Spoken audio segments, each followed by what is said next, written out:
I-PAC কাণ্ড নিয়ে তোলপাড় রাজ্য। এই আবহে শহরে এসে দফায় দফায় বৈঠক সারলেন ইডি ডিরেক্টর রাহুল নবীন। সূত্রের খবর, এই বৈঠকে ইডির কলকাতা দপ্তরে জয়েন্ট ডিরেক্টর পদমর্যাদার আধিকারিকরা উপস্থিত ছিলেন আইপ্যাকের অফিসে তল্লাশি চালানোর সময় উপস্থিত আধিকারিকরাও। এছাড়াও ছিলেন দিল্লি থেকে আসা লিগ্যাল অ্যাডভাইজাররা। শুক্রবারের এই বৈঠককে ঘিরে ইডির সল্টলেকের দপ্তরকে নিরাপত্তার কড়া চাদরে মুড়ে ফেলা হয়। প্রসঙ্গত, আগামী ৩রা ফেব্রুয়ারি আইপ্যাক মামলার শুনানি রয়েছে সুপ্রিম কোর্টে। তার আগে সেই মামলার শুনানিতে কোন কোন বিষয় তুলে ধরা হবে সে বিষয়ে লিগ্যাল অ্যাডভাইজারদের সঙ্গে বৈঠকে আলোচনা হয় বলে সূত্রের খবর। এছাড়া আইপ্যাক নিয়ে আগামী দিনে কেন্দ্রীয় তদন্তকারী সংস্থার পদক্ষেপ কি হতে চলেছে তারই রূপরেখা নিয়ে বৈঠকে আলোচনা হয় বলে জানা গিয়েছে।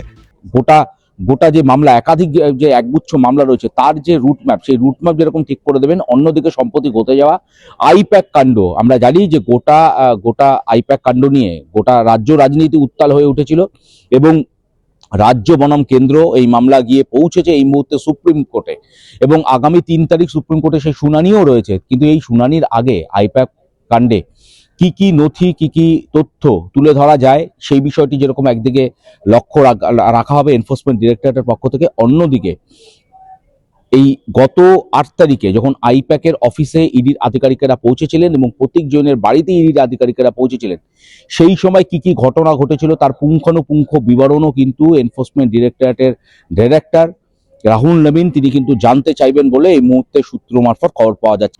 অন্যদিকে এই মুহূর্তে একাধিক মামলা রয়েছে ইডির হাতে। সেই সমস্ত মামলার বর্তমান পরিস্থিতি কিভাবে এই সব মামলার তদন্ত প্রক্রিয়াকে এগিয়ে নিয়ে যাওয়া হবে তারই রূপরেখা নিয়ে বৈঠকে আলোচনা হয় বলে জানা গিয়েছে।